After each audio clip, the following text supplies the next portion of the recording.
Hola a todos y todas, os damos la bienvenida una vez más al canal. En esta ocasión os traemos un vídeo sobre los diálogos restaurativos, una modalidad de la justicia restaurativa aplicada al contexto penal y penitenciario. Esta es una práctica que no deja de generar debate, plagada en ocasiones de confusión, desconocimiento e incluso rechazo. Pero ¿qué tanto hay de cierto en muchas de las críticas que se le atribuye? Desde ya os adelanto que yo mismo no estoy de acuerdo con toda la información que se ofrece en el vídeo, a pesar de que en el momento no entre a debatir, puesto que en ningún momento es el objetivo del episodio. Con esto os queremos mostrar esta parte de la justicia, esta forma de hacer justicia social, donde un afán académico impera para mejorar un sistema que pide a gritos un cambio. Sin más por agregar, os dejo con las chicas. Nosotros solemos empezar, como os decía, con una presentación relativamente breve sobre quiénes sois y qué hacemos aquí, a qué os dedicáis. Así que si queréis empezar, podemos empezar por orden. Vale. Y luego ya entramos en materia. Vale. Yo me llamo Inés, yo estoy estudiando todavía, estoy en tercero de Trabajo Social y Criminología. Yo estoy aquí, empecé hace poquito, cuando empezamos en abril, empecé el voluntariado, porque siempre me ha llamado mucho la atención la justicia restaurativa y creo que además, como yo estoy estudiando los grados, creo que es como un ámbito que enlaza muy bien tanto el trabajo social como la criminología. Entonces, creo que fue una muy buena oportunidad el estar aquí y la verdad es que creo que estoy aprendiendo mucho, así que... Muy guay. Bueno, yo soy Amaya, yo hice criminología y después hice mis prácticas de criminología en justicia restaurativa, concretamente en AMPC. Luego hice mi máster de mediación porque me seguía encantando mucho el ámbito y era lo que quería intentar dedicarme. Hice mis prácticas del máster también aquí y bueno, continué como voluntaria y aquí me he quedado de momento. Y esa ha sido mi trayectoria. Bueno, mi nombre es Daniela, vengo de Colombia, soy trabajadora social, hice mis prácticas en la institución penitenciaria de Colombia, en el lugar donde yo vivía. Estuve 6 meses trabajando con los internos, pero ya de manera tipo taller de trabajo social, no de justicia restaurativa.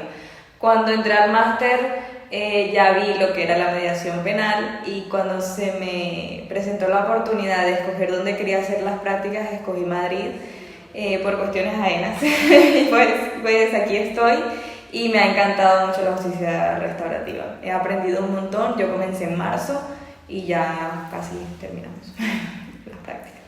Mi nombre es Lidia, soy criminóloga. Este último año hice las prácticas de restauravidas, que más adelante pues podremos abordarlo.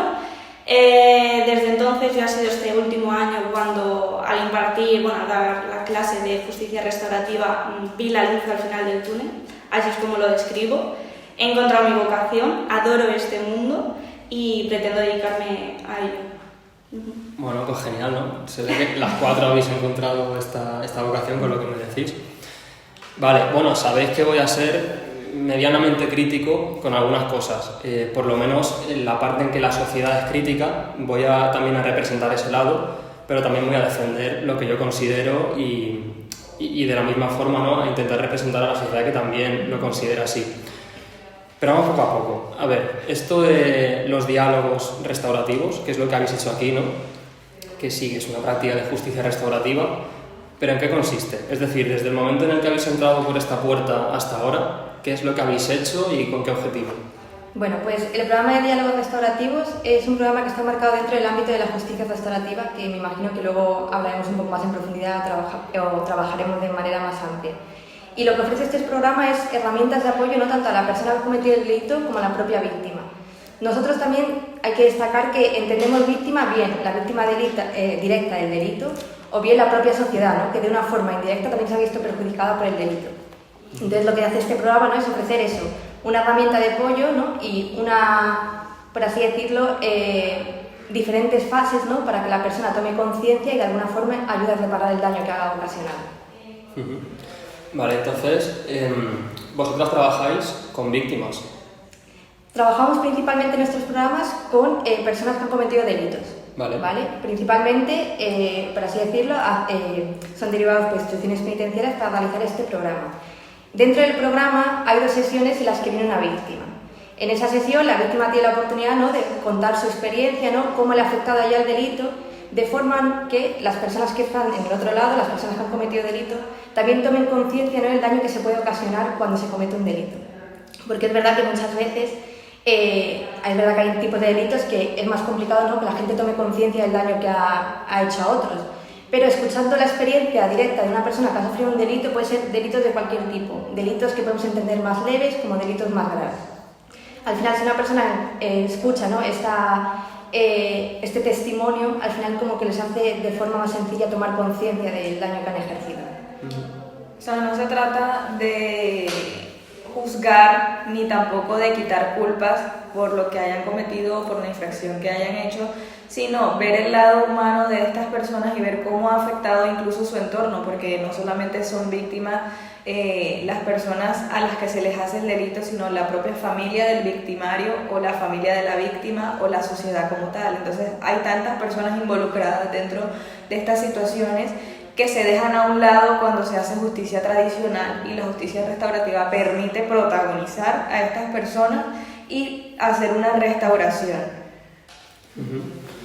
O sea, entiendo que trabajáis con los victimarios, los delincuentes, desde una perspectiva humana, teniendo en cuenta pues el entorno que dejan cuando delinquen, tanto familiar como social, ¿no?, y el entorno también que de algún modo les pudo propiciar esas condiciones de partida en las que delinquen. Y por otro lado, hacéis sesiones con víctimas, ¿no?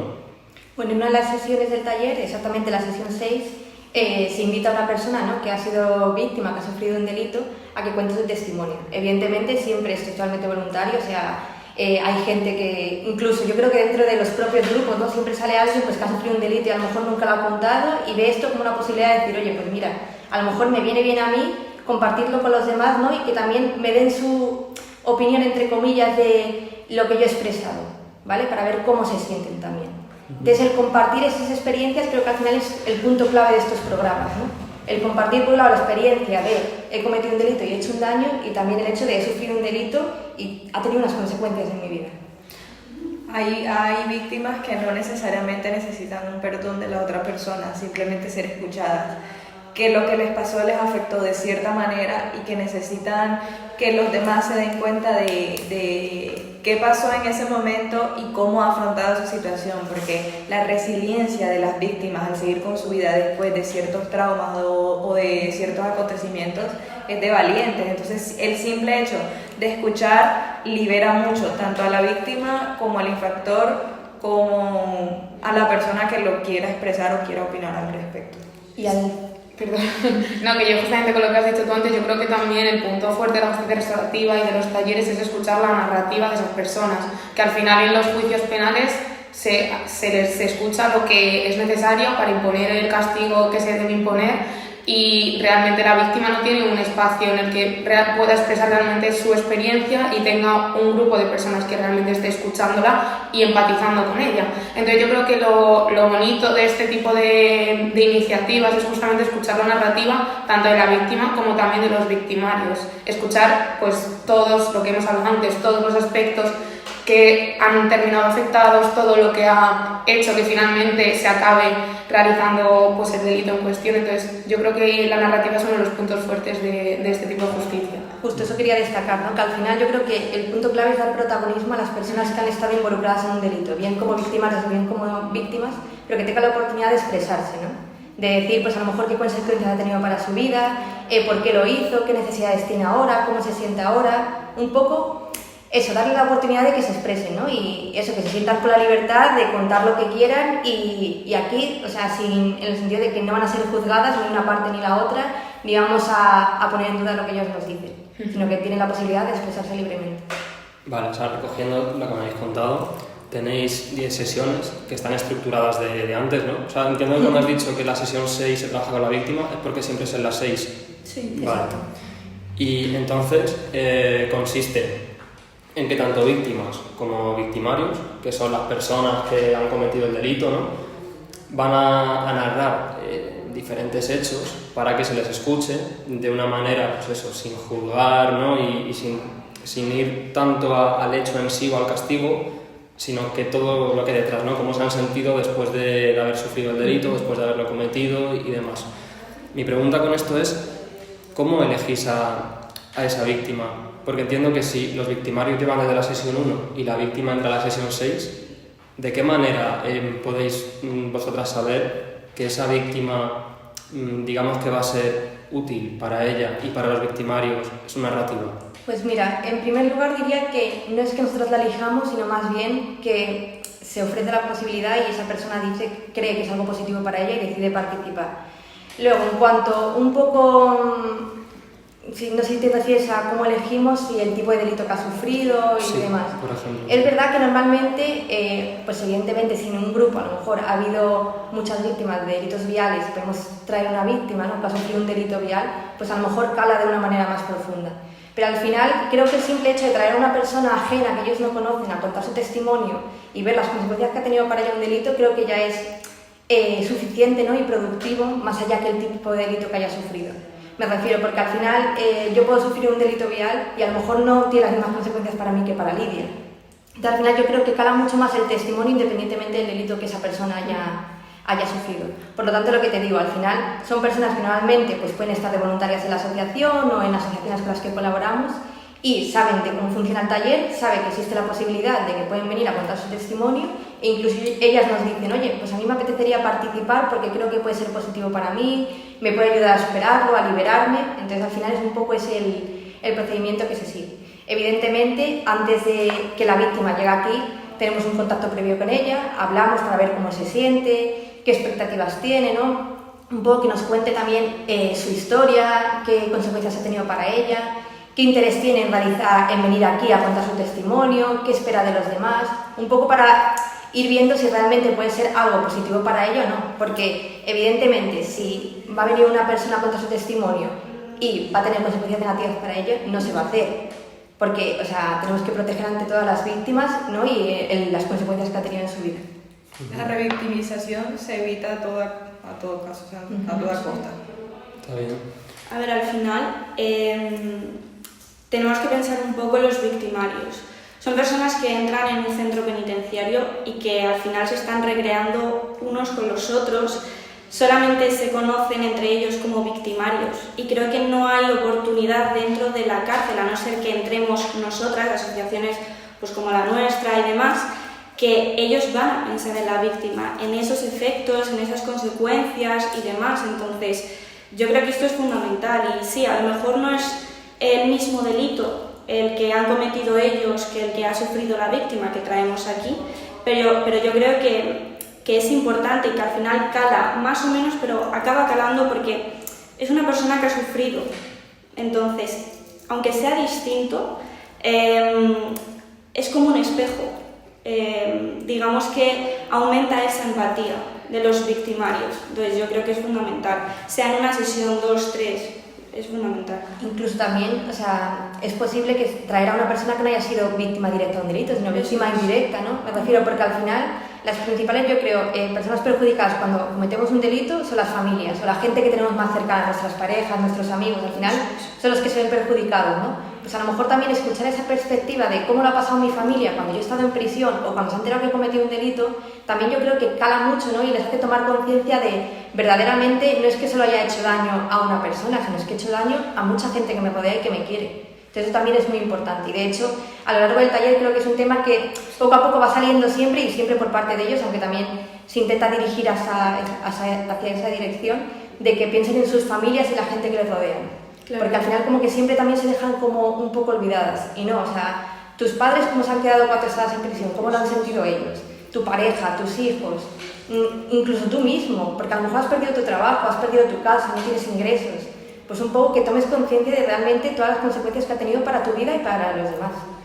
Pero al final hemos dicho que en la sesión 6 es cuando viene la víctima y les cuenta, pues de la 1 a la 6 se les prepara. Se habla del delito, de la responsabilidad, del daño que han podido causar, qué es lo que pueden hacer ellos con sus víctimas directas, indirectas, o sea, de algún modo les vamos preparando y todo el taller se basa en eso, en lo que ha comentado Mayo. Creo que encaja muy bien una palabra con esto que decís, y es responsabilidad. Al final consiste en que esa persona se sienta mal, igual cogiéndolo con pinzas, pero en el momento en el que estamos viendo que su familia ha sufrido, le genera un malestar. en el momento en el que estamos viendo que hay una víctima, ya sea de un delito similar al suyo, incluso de un delito distinto, incluso un familiar de una víctima, se vuelve a sentir mal. Y esto no quita que se quede en que esa persona se va a sentir mal, sino que a partir de ahí entiendo que tiene herramientas, muchas las daréis vosotras, otras asociaciones como dicen, ¿no? Y muchas las tendrá que encontrar él en otros medios, para convertir ese malestar en un cambio. Entiendo que igual vais en esta dirección. Sí, exacto. Al final, evidentemente, si cualquiera de nosotros hacemos algo mal, nos sentimos mal con nosotros mismos, ¿no? Porque hacemos una autocrítica y decimos, oye, Amaya, que esto lo has hecho mal, tienes que cambiar algo, ¿no? Entonces, yo creo que lo primero es tomar conciencia de lo que he hecho mal. Es el principal motor para el cambio. Luego ya lo que tú dices, evidentemente se va trabajando con ellos, diferentes herramientas, para que no se quede simplemente en, qué mal me siento conmigo mismo porque he hecho algo mal.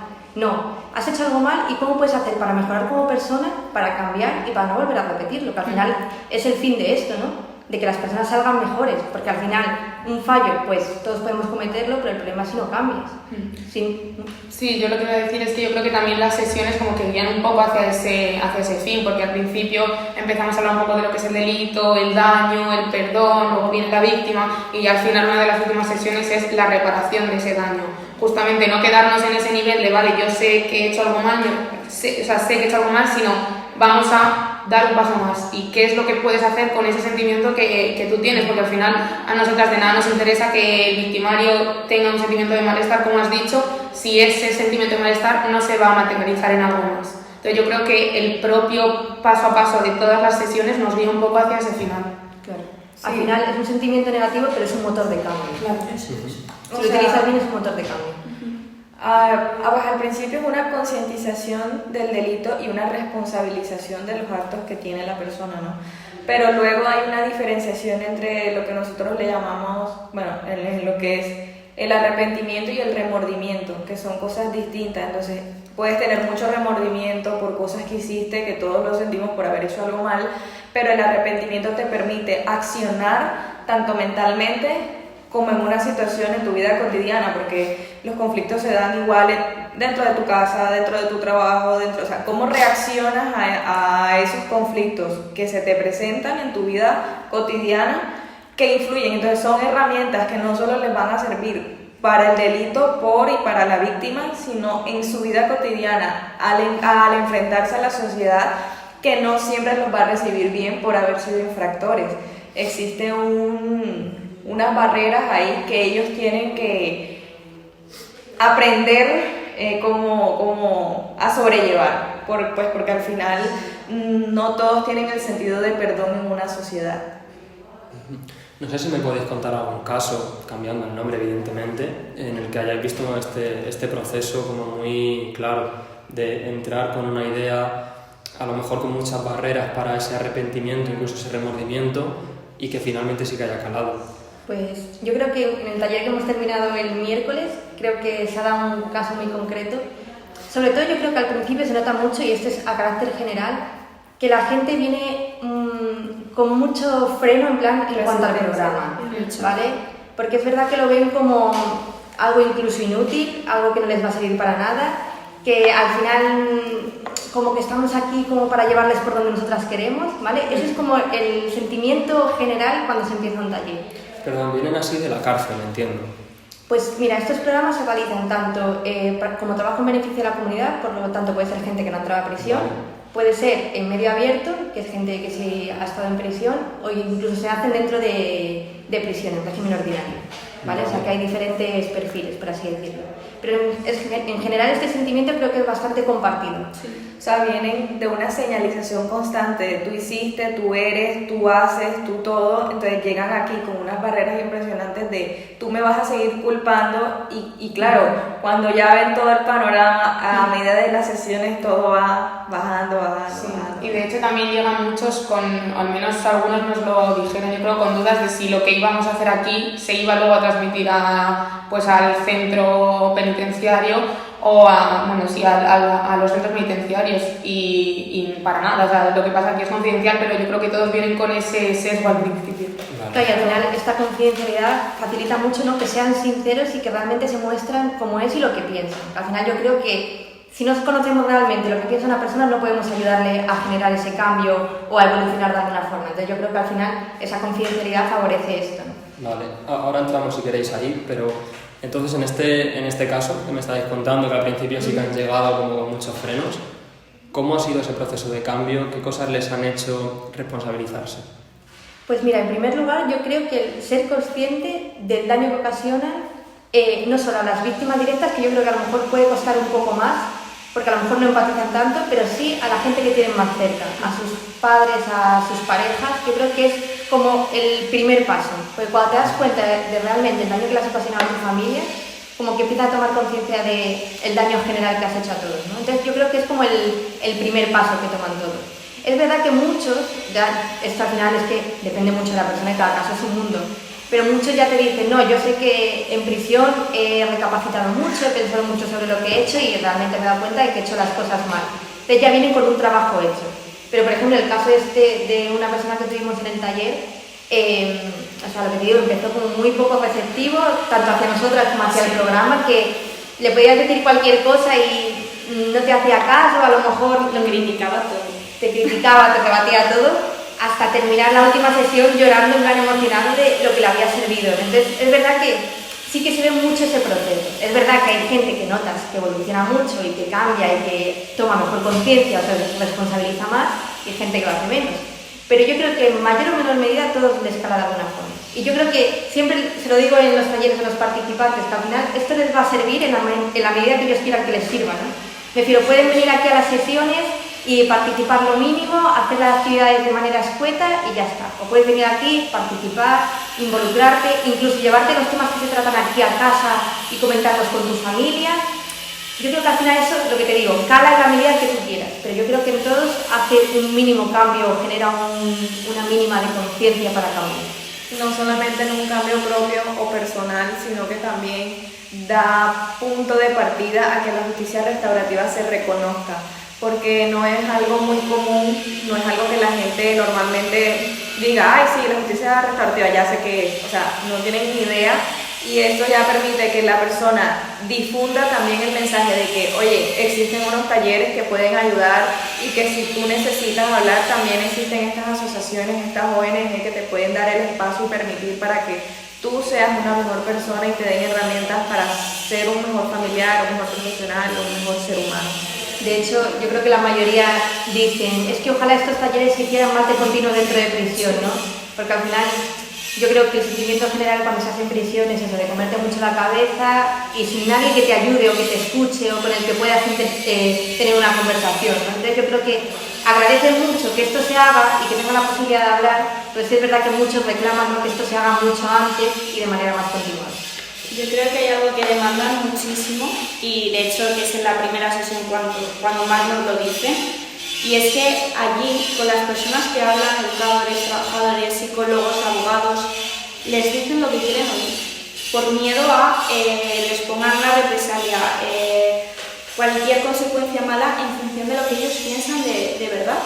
Entonces, ese progreso del que hablan mis compañeras es también gracias a las facilitadoras, en este caso nosotras, y por echarnos flores, porque es cierto que llegan aquí, la primera sesión es un rechazo hacia nosotras muy fuerte, y es precisamente porque les da miedo a ver si va a haber consecuencias y demás. Entonces, esa capacidad que tenemos nosotras como facilitadoras de crear un ambiente seguro, con la confidencialidad, esa confianza que se forja, los vínculos, los lazos entre nosotros, ayuda muchísimo a que lo que hay en un cuaderno y lo que está previsto en un cuaderno de actividades, en lo que consiste el taller básicamente, ayuda muchísimo a que cumplamos con los objetivos desde la sesión 1 hasta la sesión 10. Que por otro lado es una pena, ¿no? Porque esto me está recordando un episodio que hicimos con la que fue mi tutora de prácticas. Ella era educadora social en el área de cultura de la prisión, entonces ella no tenía voto como tal en la junta, podía ir voluntariamente y no iba a propósito, porque en el momento en el que tú puedes votar tienes una responsabilidad con el interno que no te va a contar nada. No te va a contar nada que no sea, no, yo esto lo he dejado, de verdad, que yo esto no he vuelto, tal, y luego a las espaldas es diferente, ¿no?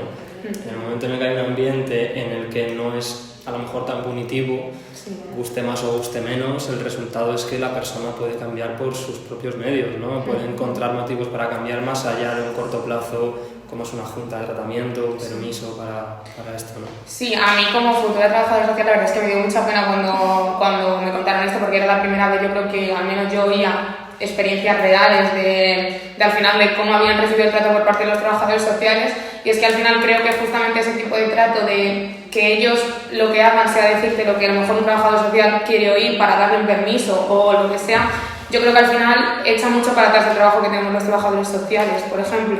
Entonces yo creo que hombre, eso es una cosa que de alguna manera u otra se debería trabajar en la prisión, porque si realmente el usuario, el victimario en este caso, no te cuenta realmente cuál es su situación, qué es lo que está pasando, por qué proceso está, en qué fase está de su proceso de cambio, como trabajadora social, por ejemplo, realmente tu trabajo pues no va a valer de mucho. Y también alguna vez nos han contado pues a lo mejor experiencias eso, con trabajadores sociales o con psicólogos que tampoco ayudaban mucho a que justamente ellos contaran cuál era su experiencia de verdad, porque al final les iban a contar una cosa que no les iba a gustar, entre comillas, y no les iban a conceder el permiso que querían, o no les iban a cambiar de grado, o incluso les iban a poner en primer grado.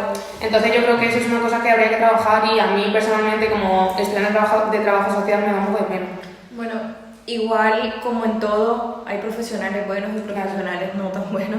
Hay gente que se dedica y hay gente que es apasionada por lo que hace. Yo creo que en este grupo somos apasionadas por lo que hacemos y eso genera una gran diferencia en lo que hacemos y cómo lo hacemos. Ahora, también es verdad que al hacer los talleres se crea un espacio, un ambiente de confidencialidad y un espacio seguro para que ellos se expresen, por lo menos entre esos requisitos que se tienen al entrar en prisión es que no haya guardias, porque así se evita que haya una represalia sobre lo que ellos estén contando o que se difunda lo que ellos cuenten ahí, porque no solamente cuentan cosas o vivencias y experiencias, sino su situación real y actual. Entonces, para evitar cualquier tipo de filtración, cualquier tipo de cosa, no hay personas externas a los participantes del grupo, porque al final sí somos facilitadoras, pero pertenecemos al grupo en el momento en el que lo estemos haciendo. No somos ajenas, no somos profes, pertenecemos a ese grupo que se está haciendo. Sí, y al final, yo creo lo que dicen, un poco la desconfianza que traen, ¿no?, de su paso por prisión, se nota mucho aquí, incluso en el hecho de hacer el cuaderno, porque tiene un cuaderno con actividades. Sí. Y hay muchos que incluso tú le puedes decir, no, el cuaderno va a ser para ti y cuando terminemos te lo llevas. Pero no confían en eso y a lo mejor te hacen las actividades en un folio aparte porque no se fían que ese cuaderno no lo vayas a ver tú o no se lo vayas a mandar a nadie. Yeah. Entonces, ese voto de confianza de primeras es muy complicado. Sí, yo creo que justamente por esa situación yo creo que la justicia restaurativa tiene todavía más sentido, porque al final yo personalmente creo que el centro penitenciario, además de para imponer un castigo, tiene que estar para permitir la reinserción de esas personas, porque si no, tener a personas encerradas 10 años no nos sirve de nada. Entonces, yo creo que justamente ese sentimiento que ellos tienen de no poder ser sinceros y no poder expresarse con la junta de tratamiento, con los psicólogos que hay en prisión, con trabajadores sociales, etc., yo creo que frena mucho ese proceso de reinserción, que al final yo creo que es un gran problema dentro de la penitenciaría, y yo creo que en ese sentido la justicia restaurativa también se hace ahí su hueco, que al final yo creo que desde justicia restaurativa nosotras también de alguna manera yo creo que facilitamos ese proceso también de reinserción. Mira, el miércoles a mí me sorprendió mucho una persona que puso un ejemplo que Lidia y yo nos miramos y quedamos como, es real. O sea, él es un infractor, estuvo en la cárcel X tiempo y él comentaba que para él se semejaba a cuando la gente botaba la basura. Él dice, si yo boto la basura y se la entrego a alguien, y la basura a los 6, 1 año, 2 años me la regresan podrida, a mí no me va a gustar esa basura, o sea, ni siquiera la quiero tener. Pero si a mí me regresan esa basura hecha un contenedor, un envase, algo reciclado, yo sí quiero esa basura. Entonces dicen, ¿para qué echan a las personas que tienen sentimientos, que tienen situaciones? Porque en cualquier conflicto hay un sinfín de cosas que se involucran. Entonces los echan como basura a los centros penitenciarios y claro, no los reforman, no les hacen un taller y los regresan a la sociedad igual o peor, porque muchos incluso consideran la cárcel como una escuela de delincuencia. ¿Qué pasa si en vez de una escuela de delincuencia es una escuela de reinserción? No te van a regresar la basura como ellos mismos se llaman echan más basura, más podrida, más hecha a perder. No, algo reciclado, algo útil, algo reformado, algo que te pueda aportar a la sociedad. Y yo me quedé impresionada con ese ejemplo, que no lo pusimos nosotros, lo puso él. Y yo quedé, es verdad, o sea, si todo eso se haría, sería muy provechoso, porque no devuelven lo mismo o algo peor, sino algo que realmente va a ser útil y va a ser provechoso en una sociedad. Claro, al final cuando metes a una persona en prisión tienes que tener en cuenta que esa persona va a volver a la sociedad.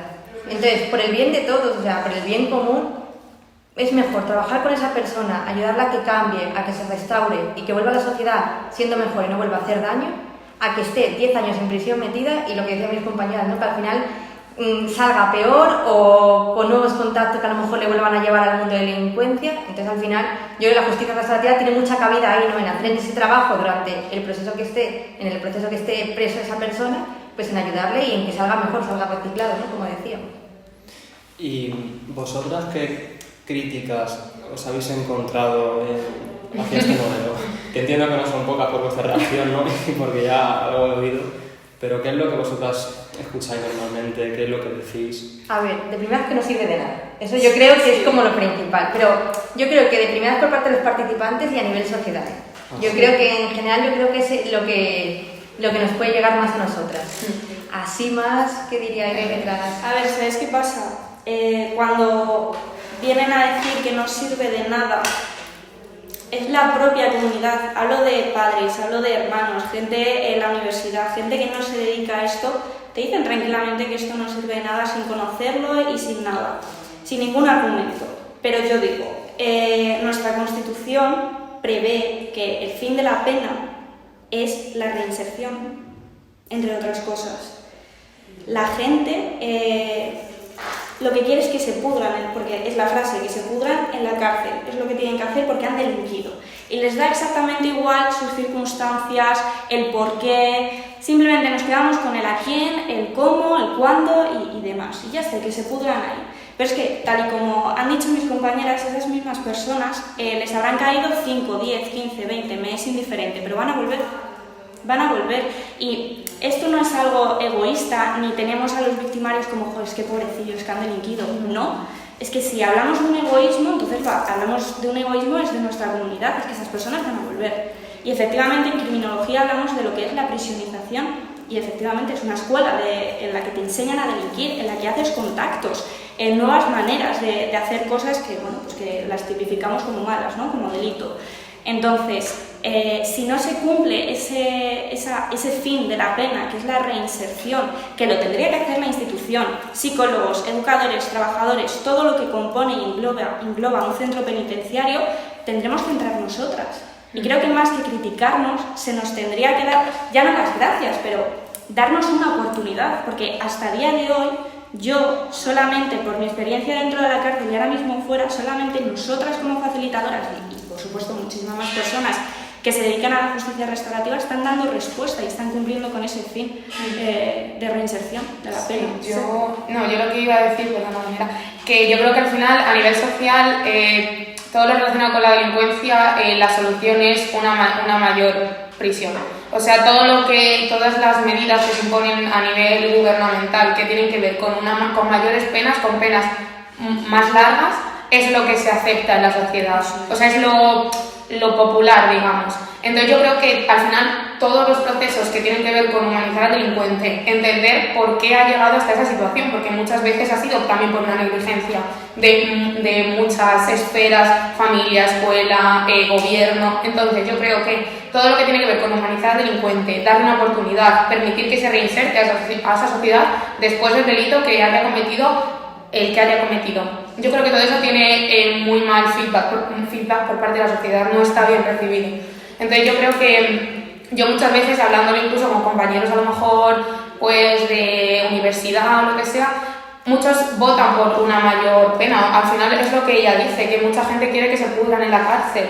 Y yo entiendo que a nivel social hay algunos tipos de delitos concretamente que están muy mal vistos, y justamente son esos tipos de delito que es cuando peor se ve este tipo de medidas de justicia restaurativa. Entonces yo básicamente lo que he recibido es eso, que todo lo que tiene que ver con humanizar y ayudar de alguna manera al victimario, está mal recibido. Ahora, en una sociedad que es ignorante en cuanto a la justicia restaurativa, porque todos somos ignorantes de algo, no tenemos todas las respuestas, pero la justicia restaurativa es algo que la gente ignora y habla sin saber de qué se trata, no conocen, no se toman el tiempo de investigar qué hacen, cómo es el proceso, de qué se trata, porque piensan que le estamos perdonando y que le estamos justificando las acciones sin saber que esto es un complemento totalmente, es algo aparte de lo que ellos están cumpliendo como personas. Como mencionó Amaya en algún momento, hay una justicia, hay una reparación activa y una pasiva. La pasiva es la que te impone la pena, tantos años, ¿cómo se llama? El dinero que paga civil. Una indemnización, que yo lo de reparación lo pondría entre comillas. Exacto. Porque mucha reparación creo que no. Exacto, pero eso es algo pasivo porque eso es algo que te imponen. Ahora, una reparación activa es un voluntariado, una cuestión que tú decides hacer, porque no siempre tienes que reparar a la víctima directa, porque muchas personas no tienen víctimas directas, sino a la sociedad como tal o en el problema en el que estás inmerso. En esta sociedad yo creo que lo que falta es empatía, porque si vale ser humano con tu familiar, con tu hijo, con tu primo que ha cometido un error, ahí sí hay que perdonarlo, pero porque a otra persona tú no sabes si su situación económica, si su situación familiar estuvo involucrada, si fue un error que simplemente mentalmente o psicológicamente en ese momento no estaba apto. O sea, ¿por qué vale todas las excusas cuando son conocidos y cuando son cercanos y cuando cuando no lo son? Ahí sí no valen, ahí sí no son personas, ahí sí no merecen segundas oportunidades. Entonces...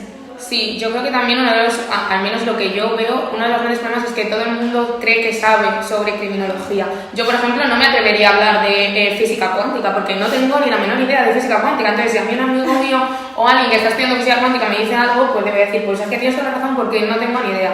Pero ¿qué pasa? Que esa misma persona que estudia física cuántica se cree con todo el derecho del mundo a opinar y a no escuchar lo que una persona que estudia criminología o que estudia trabajo social le tiene que decir. Entonces, yo creo que ese es uno de los mayores problemas, que la gente se piensa que sabe sobre la delincuencia realmente, porque son temas que están constantemente en la prensa, en boca de todo el mundo, pero realmente si no hubiera nada detrás de eso, no estaríamos 4 o 5 años estudiando una carrera para poder luego dedicarnos a ello.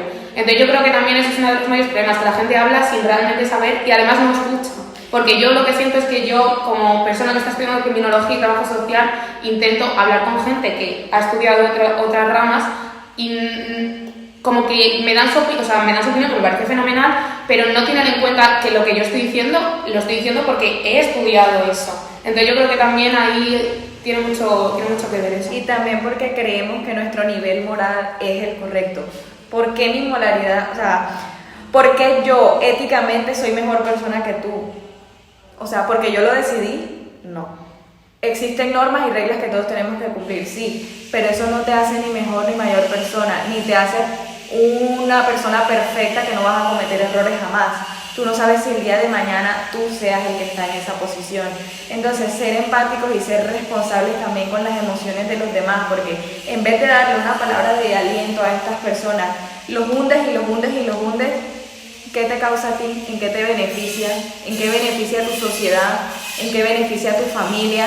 Si el día de mañana esa persona puede salir y puede hacer algo en contra de tu familia sin saberlo, o sea, no se sabe el día de mañana. Sembramos violencia para recibir paz. No se puede, tienes que sembrar paz para recibir paz. Entonces no podemos exigir algo que no estamos dando y la sociedad no está dando eso. No está dando ni segundas oportunidades, ni perdón, ni arrepentimiento. ¿Qué estamos recibiendo y qué mensaje le estamos mandando a nuestros hijos, a nuestros sobrinos, a nuestros hermanos sobre la justicia también? Y al final yo creo que, por sacarle algo positivo a todas estas críticas o poca aceptación que tenemos a nivel social, yo me quedo con lo positivo de que los talleres, lo que te decíamos, siempre que empezamos la gente es muy poco receptiva. Pero nos quedamos con que al final todos te agradecen mucho lo que haces por ellos, lo que les ayudas, los temas que hemos tratado, la posibilidad que han tenido de hablar, ¿no? Te lo agradecen mucho y de verdad te desean lo mejor para que a lo mejor esto cada vez llegue a más gente, ayude a más gente e incluso ayude mucho antes, ¿no?, de que se cometa un delito. Entonces nos quedamos con eso. Entiendo que la gente viene aquí de forma voluntaria, pero muchas veces a lo mejor pensando que esta es la opción menos mala, ¿no? Y por eso vienen con esas dudas al principio, ¿no? Claro, yo me pregunto, en el momento en el que estas personas salen a trabajar o salen fuera, ¿no? Y a la calle, ese nivel de desconfianza, ¿cómo se tiene que ver traducido a la sociedad? Si en vosotras, que sois, vale, no sois parte de la institución, pero ellos a lo mejor creen que sí, o algo parecido. Entiendo que, aparte de la institución, la sociedad de fuera también les tiene que generar ese impacto, ¿no? Esa sensación de me van a juzgar, me van a traicionar, me pueden volver a meter adentro a la mínima. No sé si tenéis idea de esta noción, de cómo ellos ven la sociedad y de qué barrera en este sentido puede haber a la hora de reinsertarse una vez que salgan. O sea, esa desconfianza yo creo que evidentemente sí la hay. Lo que te decimos, yo creo que se refleja en nosotras, ¿no? Los primeros días, y yo creo que se tiene que reflejar a nivel general. Así como anécdota te cuento que en este taller uno de los días vino a buscarme mi novio y estaba esperando en la acera de enfrente. Entonces se fueron todos tal, entonces mi novio se acercó a la puerta para irnos. Y uno de ellos, al día siguiente, me preguntó que si era policía o que quién era o que venía, qué tipo de información venía a buscar aquí. O sea, que esa desconfianza, me refiero al final, creo que la sufren con nosotras y la sufren a nivel general, y yo creo que, o sea, tiene mucho sentido, ¿no? Porque lo que decíamos, lo que han vivido dentro de prisión, al final les han generado esa desconfianza por parte de todo el mundo, es decir, es que no puedo ni confiar en un compañero mío del módulo, porque a lo mejor le cuento algo y luego lo utiliza en mi contra. Entonces, al final, el sentimiento de desconfianza, yo creo que sí, pueden hacer con una persona, con un trabajador social o con un psicólogo dentro de prisión, pero al final es que va a abarcar a todo lo que ellos, donde se muevan cuando salgan. No sé si su familia también, pero es que el simple hecho de hacer papeleos, pues ya desconfío, oye, a ver si me han mentido y me meten en un lío, o tengo que firmar algo, oye, a ver si me están haciendo firmar otra cosa, o nosotras mismas, ¿venís realmente a ayudarme o estáis aquí utilizándome para que llegue a tal punto? O sea, al final eso se ve mucho. Ahora, cuando yo estaba en talleres, yo he mencionado y yo les he dicho, nos vamos a encontrar con personas buenas y malas todos los días. O sea, depende de tu actitud ante la vida, ante lo que tengas que hacer, ante tus decisiones, cómo reaccionas ante eso. O sea, ya una persona que ha pasado por el taller tiene una base, unas herramientas para poder salir a la sociedad y decir, yo merezco una segunda oportunidad porque yo, de alguna manera, ya yo cumplí lo que tenía que cumplir, pasiva, activamente, igual estas personas ya cumplieron lo que les han impuesto, pero también salen con una reforma mental que puede que no todo el mundo se dé cuenta, pero nosotras como facilitadoras sí vemos de que hay un cambio. Entonces, ese cambio puede que no se vea ante los demás en ese momento, pero a medida del tiempo hay que darle tiempo al tiempo, tiempo al proceso, tiempo a la persona, para que hay gente que sale sin saber utilizar una tarjeta de transporte público. Entonces, así como esas cosas físicas, también a los cambios mentales también hay que darles tiempo, hay que darles la oportunidad, hay que darles el chance de que se interioricen, cambien y que eso se vea reflejado. Sabemos que no es algo inmediato, ¿no? De que hoy salgo y ya mañana soy una mejor persona, no. Todos, incluso cualquier persona, todo el tiempo se está evaluando si está haciendo las cosas bien, si no. Ahora, mayormente estas personas que han cometido un error y que piensan que eso ya los cataloga como los peores, y no es así. Entonces, y que también tienen que entender, ¿no?, que haya desconfianza por parte de la gente. O sea, creo que al final cuando haces algo malo nos cuesta ganar la confianza de la otra persona de nuevo, ¿no? Entonces también tienen que entender que las personas tienen su propio proceso, no solo ellos de cambio, sino que las personas también para volver a confiar. Entonces también se les prepara un poco para eso, es decir, no vais a salir y por mucho que hagáis este taller toda la vida va a ser de rosas, no, porque no es así, y va a haber gente que desconfíe más o gente que no vuelva a confiar nunca, pero en fin, es parte del proceso, y al final tenéis que pensar en el cambio que hacéis vosotros por vosotros mismos, y ya si los demás lo quieren ver o no, ya depende de los demás, no depende de uno mismo. Incluso cuando damos el tema del perdón, somos muy enfáticas de que tú puedes pedir perdón, pero la otra persona puede decidir no perdonarte, y también tienes que enfrentarte a un recibir, a un no perdón. Entonces, lo que vale es que tú sientas lo que hiciste, acabas de hacer una acción de pedir perdón. Sí, no te perdonaron, pero tú conscientemente sabes que hay un arrepentimiento, que hay un cambio a pesar de que la otra persona, y cómo tú reaccionas a ese no perdón. Entonces, desde ahí yo creo que ya es positivo. Vale. Una cosa que quería decir, que va más en relación con lo que hablábamos antes, ¿no? Claro, lo que no puede ser es que Cous, una clase un día a hablarnos, este es un hombre que estuvo preso hace mucho tiempo, lo que no puede ser es que tú salgas de la cárcel y cojas un cuchillo. porque estés acostumbrado a vivir en un ambiente que es hostil y que en el momento en el que sales estés interpretando todo como estaba dentro, ¿no? Porque entonces estáis devolviendo a la sociedad a una persona que sigue siendo peligrosa. Entiendo que esto era la prisión hace más años y que a lo mejor ahora, dentro de que hay muchas limitaciones, sí que tenemos un modelo algo más reinsertador que el de esa época. Pues estoy hablando que a lo mejor esto fue hace unos 20 años. Pero igual que el proceso mental de cambio requiere tiempo, que la prisión cambie creo que también. Entonces es importante esta labor, ¿no? Me gustaría ahora centrarnos más en la parte de la víctima. Hemos estado hablando mucho de la responsabilidad de los victimarios, de todo el proceso de cambio, de qué circunstancias pueden influir, ¿no? Ahora, la víctima. Aquí es a lo mejor donde más crítica podéis encontrar por parte de la sociedad, ¿no? Han salido muchas cosas que iba notando, tanto resiliencia, ha salido perdón, la institución y también el hecho de que se pueda trabajar con cualquier delito. Entonces vamos a intentar poco a poco, digamos, ir hablando de todo, ¿no? Y todo lo que vaya saliendo. El tema de la víctima. Lo primero que os quiero preguntar, ¿es necesario que una persona se reinserte para que la víctima quede resarcida? Pues mira, yo creo que al final la reparación de la víctima va a depender únicamente de ella. Me refiero, una persona te puede decir, oye, pues yo simplemente, para mí es reparación que esa persona salga mejor y genere un cambio en su vida, ¿no? Y que encuentre el camino bueno en su vida. Y otra persona te puede decir, oye, mira, para mí reparación es simplemente hablar con esa persona y que esa persona me explique por qué lo hizo. Entonces, al final, esta pregunta te podríamos decir, pues en algún caso sí, en algún caso no, porque al final va a depender de la persona, ¿no? De la necesidad que ella tenga. O sea, aquí nos podemos encontrar gente de todo tipo. Gente que te puede decir, mira, yo con el simple hecho de que la persona que ha cometido mi delito, pues de alguna forma se involucre por mejorar, para mí, aunque sea haciendo 2 talleres, aunque sea eso, para mí ya es reparación. O el simple hecho de que me dé la oportunidad de yo hablar con ella y que me explique por qué lo hizo, que me pida perdón, que trate de repararme de alguna forma. O sea, al final es que hay infinitas formas, ¿no?, de reparación, tanto como personas. Entonces, esta posibilidad cabe, pero bueno, creo que no es algo general. Sí, yo creo que lo que hay que hacer es respetar el proceso de la víctima. Cada persona tiene sus vivencias previas, una manera diferente de afrontar las cosas y de comprenderlas. Entonces yo creo que al final lo importante dentro de la justicia restaurativa es respetar ese proceso y acompañar siempre a la víctima, pero acompañando el proceso que ella lleva, no intentar nosotras crear un proceso diferente, sino respetar todas las fases del proceso que la víctima esté llevando. Al igual que para una víctima puede ser reparación participar, por ejemplo, en un taller de diálogos restaurativos y para otra persona diga, oye, mira, yo sufrí un delito, pero es que para mí esto no me serviría. Pues puede ser, o sea, es respetable, ¿no? Cada uno somos de una forma. Entonces, al final, simplemente se da la posibilidad, ¿no?, de hacer esto y de que alguna forma o una parte de las consecuencias que ha tenido en su vida se repare. Pero esto no quiere decir que valga para todo el mundo. Claro, yo hay una de las frases que recojo de mis madrinas en cuanto a justicia restaurativa. Un saludo para es que no es para todas las personas. Y cuando hablamos de personas me refiero tanto a victimarios como para las víctimas. Nosotras no vamos a hacer, o bueno, la gente que se dedica a justicia restaurativa, no vamos a hacer de menos a ese conjunto de víctimas que esto lo ven como una aberración. Porque es así como lo ven y es una crítica, o otra más.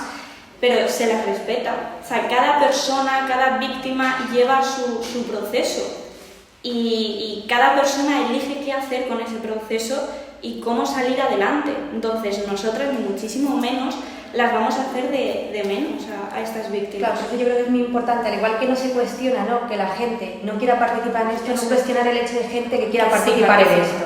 Que yo creo que también se sufre mucho esa parte. ¿Qué hacemos con una víctima que lo que quiere es venganza? Por ejemplo, una persona que venga aquí en calidad de victimario, ¿no?, a responsabilizarse, pero que tal vez su víctima lo que expresa para sentirse resarcida es que esa persona se pudra en una cárcel. ¿Qué hacemos con eso? Es que eso se lo va a saciar la justicia tradicional.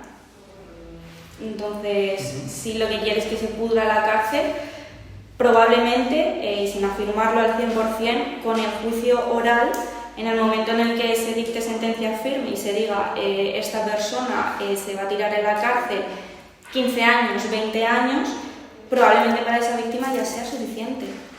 O incluso no, quiera ir más allá, prisión permanente revisable, por ejemplo. Pues bueno, pues adelante. Tiene esa otra justicia para aquellas víctimas que quieran ir más allá, incluso reunirse con sus victimarios, pues está esta otra modalidad. Es que al final son 2 modalidades de justicia. La tradicional y la restaurativa. O sea, pero me Ahora, estoy poniendo... Son alternativas. Cada tipo de justicia o la forma en la que la víctima lo vea es una elección propia y una decisión respetable. Cada persona tiene su proceso porque hay personas que pueden durar 10 años para encontrarse con su victimario, como hay personas que en año y medio ya se sienten preparadas para hacerlo. O sea, internamente la inteligencia emocional, su perdón, su tranquilidad o su paz mental ya depende del proceso de la persona. Ahora, todo proceso tiene pros y contras. Tú puedes elegir la justicia tradicional, que se pudra 20 años, pero jamás tendrás la oportunidad de decírselo a esa persona el daño que te hizo y nada. Si por el contrario tú eliges la justicia restaurativa, tú tendrás la oportunidad de desahogarte con esa persona, tal vez no que te explique, sino de decirle, oye, me hiciste daño y eso me causó esto y estas consecuencias y yo en este momento estoy pasando así. Puede que en ese momento la persona que lo quiera 20 años no lo vea, pero cuán liberador es, y es algo como que si no lo intentamos nunca lo vamos a saber. Esas víctimas, yo creo que todo comienza por brindarles las dos oportunidades. Muchas veces los abogados ni siquiera le hablan de la justicia restaurativa a las clientes, sino que simplemente dicen, o sea, por conveniencia incluso, pues monetaria, algunos abogados no le prestan las segundas opciones como la mediación, como la conciliación, en casos de delitos no tan graves o algunos delitos solucionables en donde se puede hablar de una manera previa antes del juicio. No presentan estas opciones alternativas de resolución de conflicto, no existen para muchos abogados. Entonces, todo comienza porque el conocimiento de que la persona tenga las opciones en bandeja, de disposición, de elegir qué quieres hacer, porque ni siquiera les dan la opción, sí, yo quiero que se pudra, pero ¿hay algo más que pueda hacer por mí misma, por cerrar mi ciclo, por yo estar mejor y por yo sentirme mejor? No lo saben. Entonces, si no lo saben, sí, quiero que se pudra 20 años, pero es que no sé que hay otra opción que puede servirme más y que puede ser más provechosa para mí. No para él, para mí, como víctima. De hecho, te diría, ¿no?, que la participación en los diálogos restaurativos de personas víctimas, yo creo que ofrece una doble reparación, ¿no? Por un lado, por la parte del proceso judicial, ¿no?, porque creo que todos los hemos visto cuando hemos estudiado criminología o cuando hemos trabajado en este ámbito. Una persona que ha sufrido un delito en un proceso judicial es un mero instrumento. Sí. Qué barbaridad. Simplemente está ahí para que dé su testimonio, cuente lo que ha pasado, vale, ya está. Y no te atienden más. Al final, por un lado, los diálogos restaurativos ofrecen esa posibilidad, ¿no?, de sentirse escuchada y protagonista también de lo que ella ha sufrido, que pueda contar, y también por otro lado, reparación por el hecho. Porque te decíamos, una persona viene aquí como víctima, pero ninguno de los participantes ha sido la persona que ha cometido el delito. O sea, ella está hablando con personas, por así decirlo, ajenas a su delito. Pero eso también para ella muchas veces es reparación, por el simple hecho de decir, vale, espero que lo que yo cuento le cale por lo menos a una persona, ¿no? Que piensen un poco más la próxima vez que a lo mejor estén a punto de cometer un delito, piensen en las consecuencias que ha podido tener para una persona como yo y puede tener para cualquier persona, ¿no? Entonces yo haría hincapié en esa doble reparación, ¿no? Reparación por el proceso judicial y reparación por el delito que ha sufrido en su propia persona. Claro, al final el caso que os comento sería más complejo que todo esto, sería un choque de intereses. Tenemos una víctima que quiere que la persona se pudra a tope, o sea, completamente punitiva, ¿vale? Y tenemos un victimario que quiere hacer diálogos. O sea, es como tener la posibilidad de elegir el derecho a una persona de responsabilizarse o de otra persona de vengarse. ¿Cómo podemos medir eso? ¿Cómo podemos decidir ayudar a uno o a otro? ¿En manos de quién habría que dejar este choque de intereses? A ver, si una persona simplemente quiere venganza, creo que nosotras no le podemos ayudar ahí. Nadie. Lo que te decía Lidia, ¿no? Al final es el sistema de justicia cuando imparte justicia y dice, vale, pues que le caigan 15 años de prisión, con eso ya estaría resarcida, porque para ella eso es venganza, entiende. Pero nosotras ahí, o a lo mejor, no lo sé. Si hablamos de venganza, nosotras ahí no vamos a entrar. Porque evidentemente nosotras no trabajamos en base a lo que es la venganza. O sea, no entra dentro de nuestros valores. Comenzando porque la justicia restaurativa es voluntaria. Si esa persona no quiere hacer ningún proceso, no quiere, es que sencillamente ni siquiera nos vamos a enterar de que esa persona está... No, claro, me explica. O sea, O sea, sería la víctima lo que dice es que no se trabaja con el victimario. Claro, la víctima está Vale, que diciendo... siente rechazo hacia lo que hacemos nosotras Justo, con el victimario. Justo, es que lo Pero digo una porque persona que me he quiera tocado. participar en el taller, No, o sea, en es que general. no quiero dar el nombre, pero hay una asociación que, bueno, son víctimas y ellas abogan, hasta donde sé, o muchas de ellas, por impedir o por que no se hagan justicia restaurativa con los victimarios, o sea, que los victimarios paguen a tope. Entonces, pero también, es que también está el interés del victimario y de la sociedad. Entonces, en ese choque, ¿qué es lo que se podría hacer o quién tiene que resolver esto? Yo por una parte lo veo como lo de pagar a tope, me refiero, cuando la justicia restaurativa en ningún momento va a suplir a lo que es la justicia tradicional o la imposición de una pena. Me refiero, va a ser algo complementario. Entonces, ella lo que quiere es que cobre a tope por lo que ha hecho, me refiero, ya con la pena de prisión supuestamente lo estaría haciendo.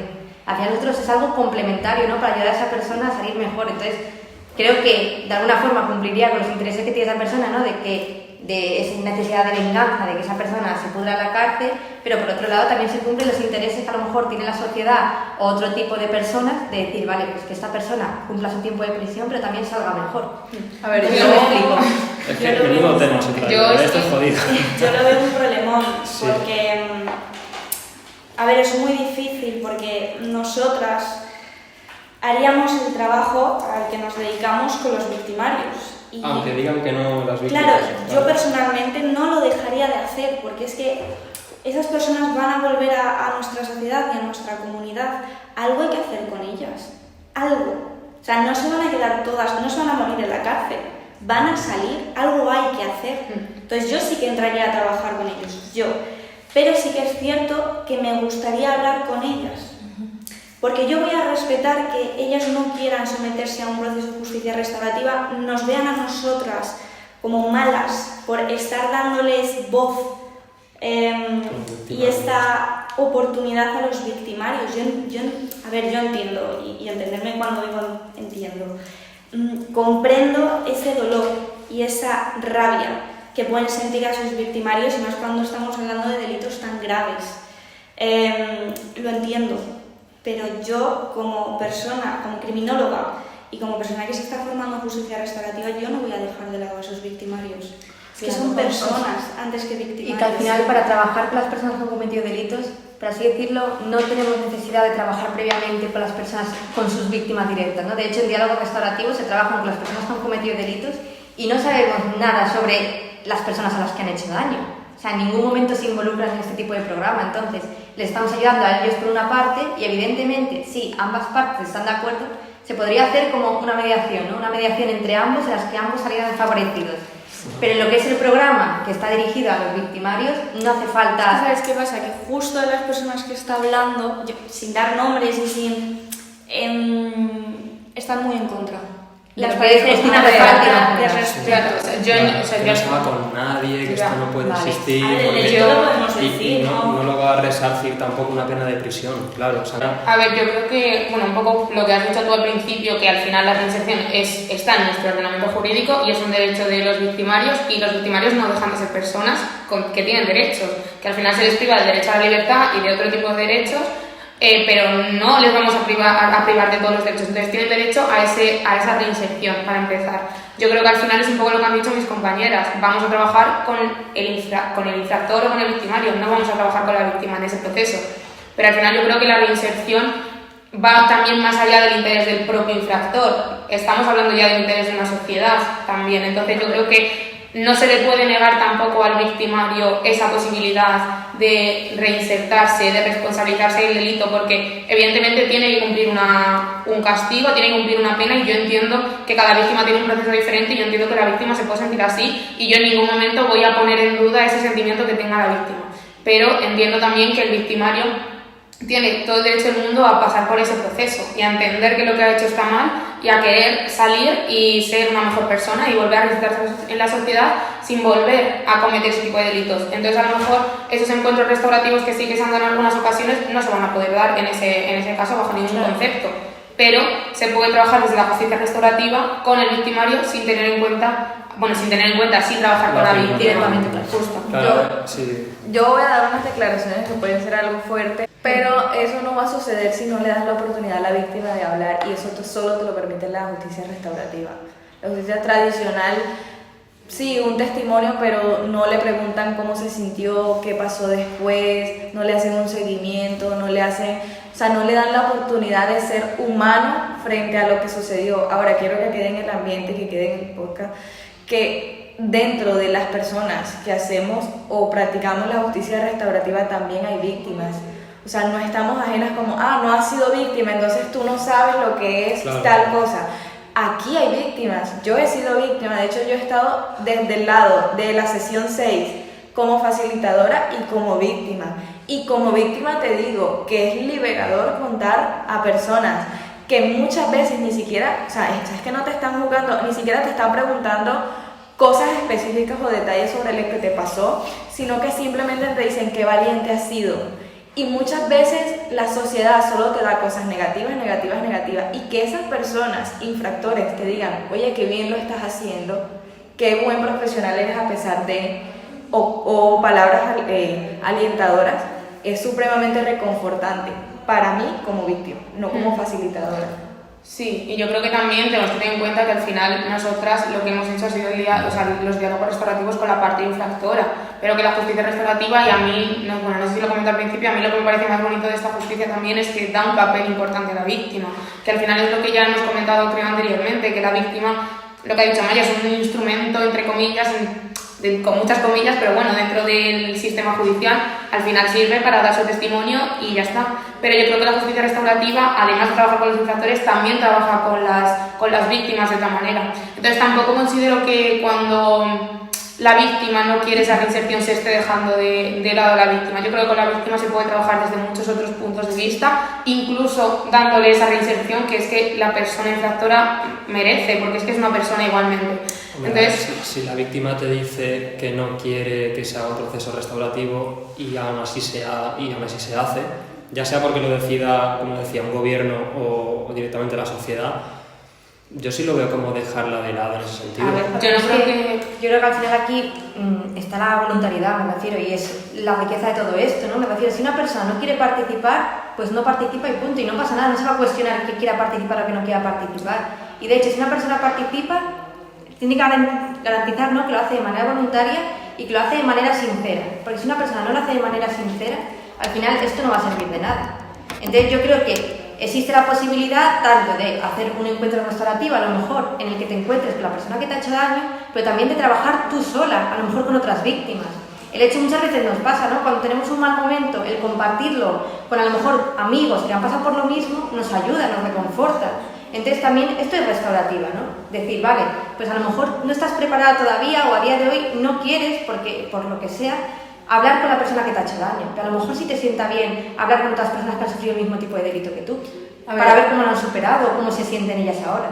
Como decía mi compañera, todos tenemos derechos y deberes, y entre esos derechos también está el de la elección. Yo puedo decidir sí o decidir no, pero mi derecho termina en el momento en el que comienza el derecho de la otra persona. Yo no puedo impedirle a la otra persona que crezca como persona o que haga o tome decisiones por sí misma.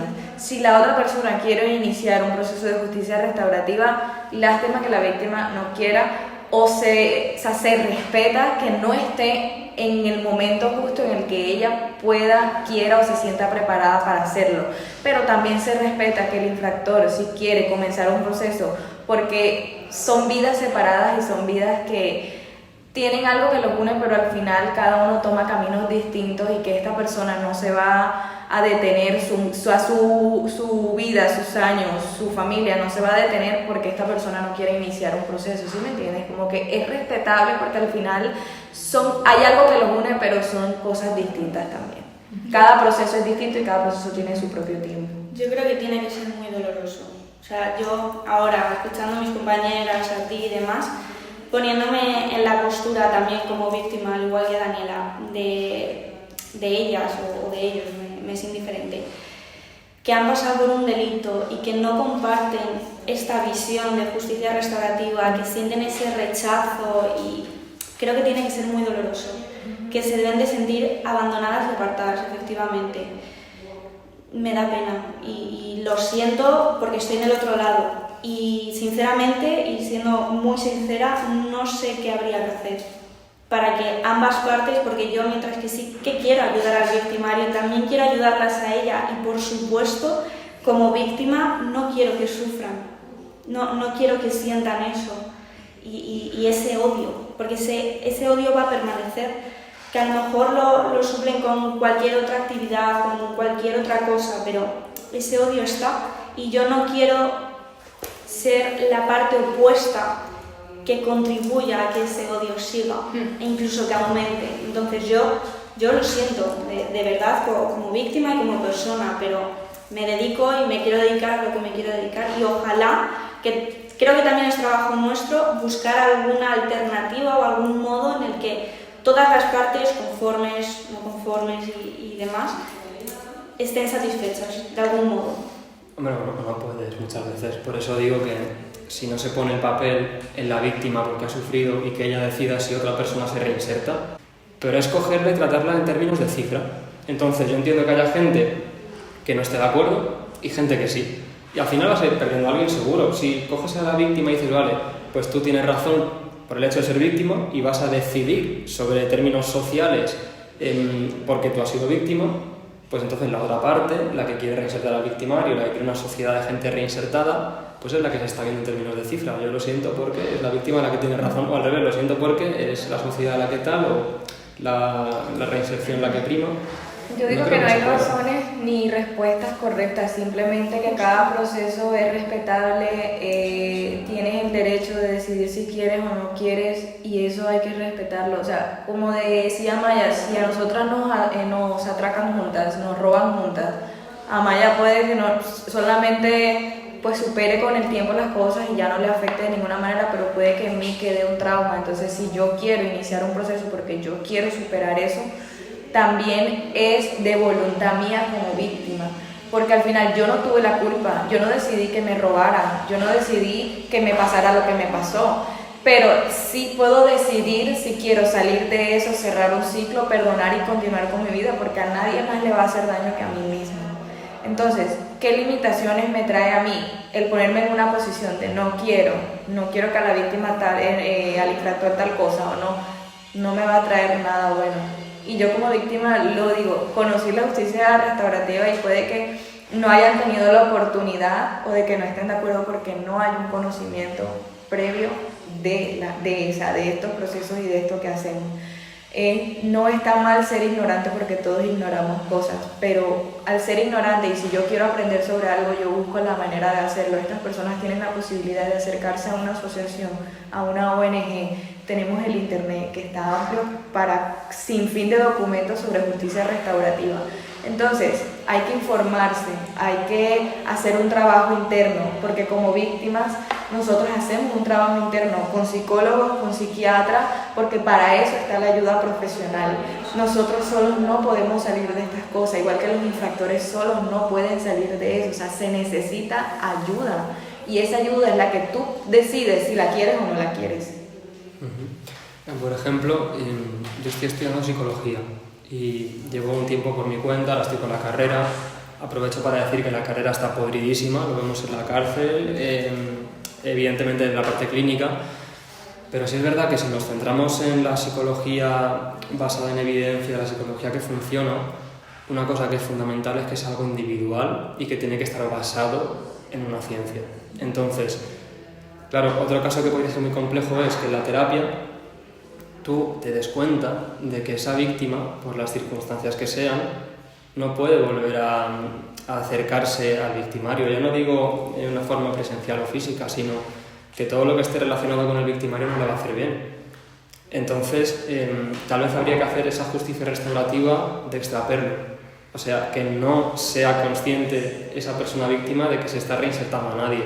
O sea, distráete, no vuelvas a estos lugares, no vuelvas a hablar de él, que nada te recuerde a esto, ¿no? Y las cosas que te sean, digamos, inevitables, o sea, a lo mejor si tu delito se relaciona con acudir a una estación de tren, por ejemplo, pues a lo mejor eso sí que es necesario que lo trabajes porque va a estar en tu día a día.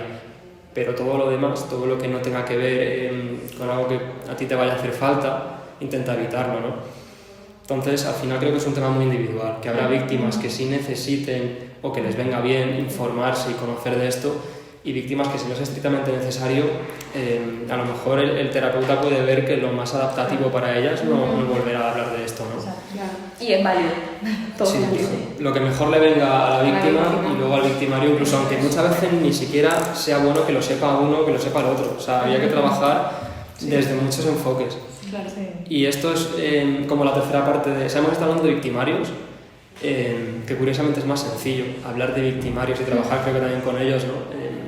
Y luego víctimas, que es que a mí por lo menos me parece súper jodido el trabajo de una víctima. O sea, yo solamente he estado en prácticas y de becario, ¿no? Pero ya en ese pequeño recorrido he comparado victimarios y víctimas. Y victimarios me parece muy sencillo, entre comillas, pero a nivel emocional. Pero es que para mí trabajar con víctimas fue, vamos, que lo diga Lidia, yo cuando llegué de mi primera vez, por así decirlo, el dolor, ¿no? que compartes con ellas. Ya para ir finalizando, hemos visto que era individual al final, ¿no? Tanto víctima como victimario. Y al final sí que es verdad que hay que englobar el proceso desde muchos enfoques. Vosotras, desde vuestra experiencia, ¿qué carreras, evidentemente la criminología, ya la profundizamos, ¿no? Pero qué carreras y qué ramas se pueden encargar de los diálogos restaurativos, de la justicia restaurativa? A ver, yo como he empezado diciendo al principio, yo creo que el trabajo social también encaja muy bien en la justicia restaurativa. Al final, lo que quiere un trabajador social es justamente que la persona, pues en el caso penitenciario, también que la persona de alguna manera se reinserte en esa sociedad. Entonces yo creo que casa muy bien con la finalidad, con el objetivo que debería tener cualquier trabajador social, pues el darle un espacio a la persona, empoderarla, individualizarla, humanizarla, pues eso, darle oportunidades, permitirle de alguna manera pues esa reinserción, esa vuelta a la sociedad, darle herramientas sobre todo, porque al final también a veces están 20 años en la cárcel, que es que estar 20 años fuera de una sociedad, es que ya el hecho de estar tanto tiempo es una manera de ir para atrás en ese proceso de socialización. Entonces yo creo que el trabajo social y unido a la criminología también, evidentemente, yo creo que tiene que estar en la justicia restaurativa, que muchos de los objetivos de la justicia restaurativa son los objetivos del trabajo social también. A ver, yo te diría, por ejemplo, que, o sea, de primeras diría que cualquier carrera, ¿no?, un poco enfocada en el ámbito social, creo que tiene cabida en las prácticas restaurativas. Pero también he de decirte que yo creo que al final lo que marca que una persona pueda participar en estos talleres o en este tipo de prácticas es que crea realmente en esto.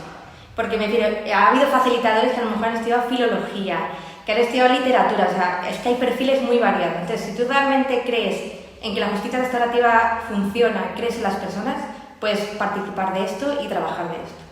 O sea, que no nos cerraría puertas por los conocimientos o por los estudios que tengas, sino un poco la implicación que tú quieras tomar en las prácticas. Yo consideraría que como dice Maya, cualquier persona que esté involucrada en el ámbito humanístico puede tener una base para aportar. Sobre todo que las guías de estos talleres y estos documentos que se hacen para que se genere estas actividades, sí sería bueno, sí opino que habría un trabajo interdisciplinar, es decir, un abogado, un psicólogo, un trabajador social, un criminalista, porque es que todos pueden aportar desde su profesión y desde un punto de vista totalmente distinto. Entonces, para la construcción de algo que genere el proceso, yo diría que sí es importante una colaboración de varios profesionales, pero para ejercerla, la pasión, la vocación y que creas realmente en lo que nosotros hacemos. Recalcaría muy importante lo que ha dicho Daniela de que cuando hacemos un equipo facilitador que sea interdisciplinar, ¿no? Yo creo que aportamos cosas muy diferentes, aunque hayamos tenido temario muy común, pero una persona que ha estudiado educación social, trabajo social, criminología, psicología, creo que al final aportamos visiones muy diferentes de lo que es la justicia y la justicia restaurativa. Entonces, creo que haya equipos de diferentes ámbitos, ¿no?, es muy positivo, tanto yo creo para nosotras, que al final nos tenemos que compenetrar y de alguna forma ir llevando las sesiones, como para la gente que nos escucha, ¿no? Creo que al final es muy positivo eso. Yo estoy totalmente de acuerdo con ellas, sobre todo la vocación sí o sí, pero yo me voy a mojar. Yo soy criminóloga y al final la criminología, su objeto de estudio es el delito, es el delincuente, la víctima y el control social. Si la justicia restaurativa la representamos como un triángulo, que es como a mí me gusta, tenemos la víctima, el victimario y la comunidad. concuerda con nuestro objeto de estudio de la criminología. Y sí, estoy de acuerdo en que debería de ser algo en el que pues, los distintos facilitadores pues, vinieran de distintas carreras, psicología, derecho, criminología, trabajo social y demás, pero es que casualmente el criminólogo nos formamos y estudiamos derecho, psicología, lo uno, lo otro. Entonces, si me tengo que mojar, yo diría criminología, pero por supuesto, y de hecho yo en mis prácticas de restauravidas, mis madrinas, una era de derecho y otra de psicología, y las distintas sesiones, había muchas de psicología, había muchas de derecho. Cuando se daban las de psicología, la de derecho a lo mejor se enteraba, pero por la experiencia. Cuando era la sesión de derecho, la de psicología no sabía. Bueno, yo creo que sabía de experiencia. Y yo me estaba enterando de todo, en ambas. Pero yo estaba encantada, somos dos criminólogas, trabajadoras sociales. Pues te voy a complementar, ¿ok? Porque el trabajo social también ve psicopatología, psicología, legislación jurídica, derechos humanos. O sea, es una cosa de que yo creo que a pesar de la carrera que hagas, es que todo engloba lo importante. En lo social hay demasiados aspectos que evaluar, que analizar para poder tú dar un concepto. El trabajo social se enfoca mucho en las interrelaciones personales, con comunidad, con grupo, con familia, con pareja, con todo. Entonces tiene un enfoque distinto al de psicología, que es más personal, más íntimo, más todo. En la criminología, el comportamiento, el por qué, el cómo, o sea, es que todo aporta, todo. Sí, yo creo que la clave es lo que estamos hablando, la interdisciplinariedad, que al final hay muchos factores que hay que tener en cuenta en estos casos y que al final cada profesión aporta una cosa que es muy valiosa del proceso. Entonces yo creo que el no enfrentarse en las distintas profesiones, sino justamente unir lazos, porque entre todos hacemos mucho más que por separado. Entonces yo creo que esa es la clave. Sí, pero al final yo creo que la guinda, tener vocación, de verdad, o sea...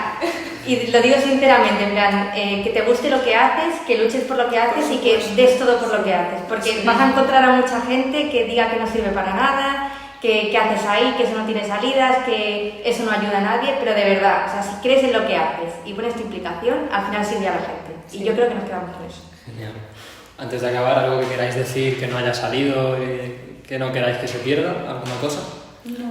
No, bueno, que también hay que ver el contexto donde estén la justicia pues restaurativa. Aquí en España yo considero que está un poco más avanzada que en Latinoamérica, considerando que Latinoamérica es uno de los principales pues continentes que tienen más conflicto, más todo lo malo que puede existir en este mundo, pero sí que personas que se preparen, que estudien este tipo de cosas, van a aportar, así sea un granito en esto, y que yo, que ahora que me regreso a Colombia, me llevo muchas experiencias de España, muchas opiniones bonitas, menos contradictorias que lo que yo sé que me voy a encontrar en mi país. Entonces, que España es uno de los países en donde creo que más avanzado está la justicia restaurativa y que para mí es una admiración total, porque cambiar el chip mental no es fácil, y que hoy en día hayan tantos voluntarios, tantos practicantes, tanta gente estudiando eso, tanta gente apasionada por lo que hace,